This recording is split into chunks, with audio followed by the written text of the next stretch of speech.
सती जी की समस्या यही थी कि वो बुद्धिमत्ता के द्वारा भगवान राम को देखना चाहती। कथा सुनने में श्रद्धा नहीं, अपनी बुद्धि का अहंकार है। और आगे चल करके जब उन्होंने सामने से भगवान राम को विलाप करते हुए देखा, लता वृक्षों से पता पूछते हुए देखा, तब उनको अपनी बुद्धि की आंखों पर बड़ा भरोसा था। और बड़ा भरोसा होने के नाते ही जब शंकर जी ने प्रभु को विलाप करते देखा, बड़े गदगद हो गए, आंखों में आंसू आ गया और दूर से ही जय सच्चिदानंद जग पावन, जय हो सच्चिदानंद की, हे संसार के पवित्र करने वाले आपकी जय हो। सती ने सुना, विश्वास की वाणी सुन करके भी विश्वास नहीं हुआ। शंकर जी कौन है? साक्षात विश्वास है। तो विश्वास की वाणी यही थी कि हंसते हुए ईश्वर को ईश्वर समझना सरल है, पर रोते हुए ईश्वर को ईश्वर मानना तो बहुत ही कठिन है। इसीलिए रामायण में काकभूषण जी ने ये कहा कि यद्यपि कहा तो ये जाता है कि निर्गुण कठिन है, सगुण सरल है, पर मैं कहता हूं सगुण बहुत कठिन है, निर्गुण बहुत सरल है। निर्गुण रूप सुलभ आती, सगुण न जाने ही कोई। क्यों? बोले निर्गुण में ब्रह्म सर्वत्र है, ब्रह्म सर्वव्यापी है। वो आप कहिए कि उसका रूप नहीं, उसका कोई गुण नहीं, उसकी तो परीक्षा से ऊपर है। जब वो अगुण है तो गुण के द्वारा परीक्षा नहीं ले सकते, अदृश्य है तो दृष्टि के द्वारा परीक्षा नहीं ले सकते। वहां तो कोई बस एक वाक्य कह दीजिए, तो बस श्लोकार्धेन प्रविक्षामि यदुक्तम ग्रंथ कोटि भी ब्रह्म सत्यम जगन मिथ्या जियो ब्रह्म न पर वो कहते हैं सगुण के साथ बड़ी कठिनाई है। क्या? बोले निर्गुण रूप सुलभ आती, सबके अंतःकरण में विद्यमान है, पर सगुण अगुण नाना चरित्र। जब वो सगुण रूप बनावेंगे तो वो चरित्र भी आवेगा।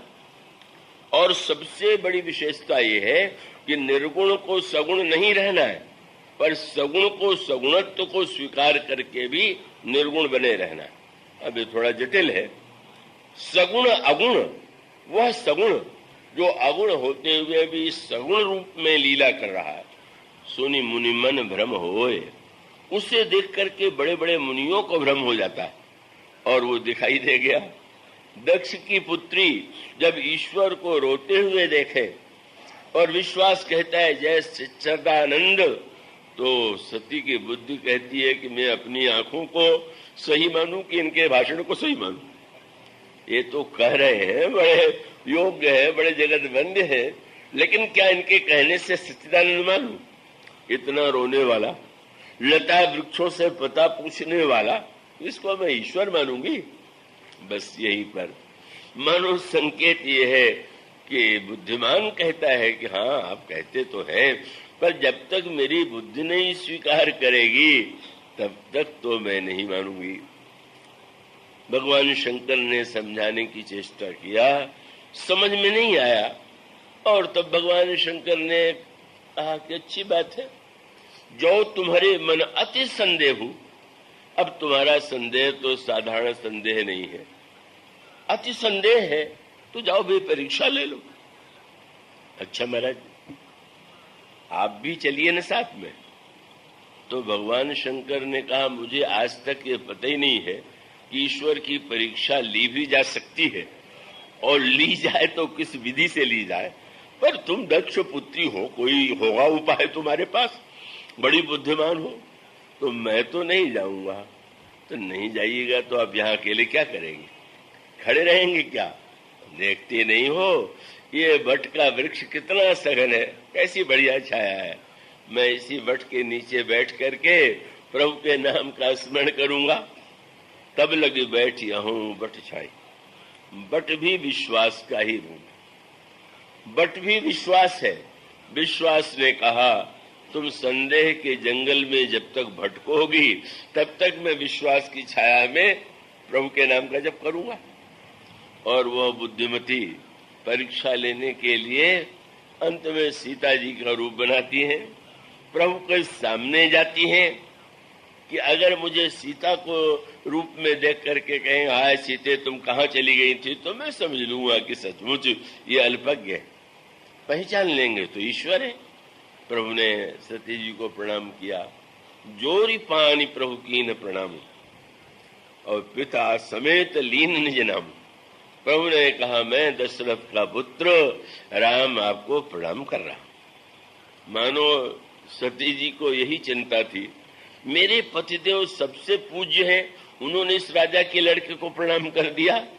भगवान ने कहा चिंता मत कीजिए, उन्होंने मुझे प्रणाम किया, मैं आपको प्रणाम कर रहा हूं।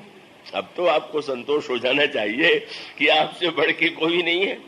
और उसके पश्चात सती जी लज्जित होती हैं, और जब लौटने लगी तो भगवान ने सोचा थोड़ा और भी निज प्रभाव कछु प्रगति जरावा। भगवान ने जो विस्तार किया अपनी लीला का, अनेक अनेक रूपों में भगवान राम लक्ष्मण सीता इधर उधर और समस्त देवता सब कुछ सेवा करने के लिए संलग्न हैं। सती ने जब ईश्वर का यह प्रभाव देखा तब क्या हुआ, अंत में जो होना चाहिए, और वही है कि भगवान का यह चमत्कार प्रभाव देखने के बाद जिन्हें आंखों पर बड़ा भरोसा था उन्होंने क्या किया, बोले नैन मूद बैठी मगमग। नेत्र मूद लिया, यही नेत्र की सीमा। नेत्र आंख मूद करके बस अब नहीं देखना, मेरे देखने की सीमा है। और उसके पश्चात कठिनाई यही है कि बुद्धिमान व्यक्ति कभी कभी आंख तो मूदता है, पर मूदने के बाद उसकी बुद्धिमत्ता का अभिमान उसका पीछा नहीं छोड़ता। यही सती की समस्या है।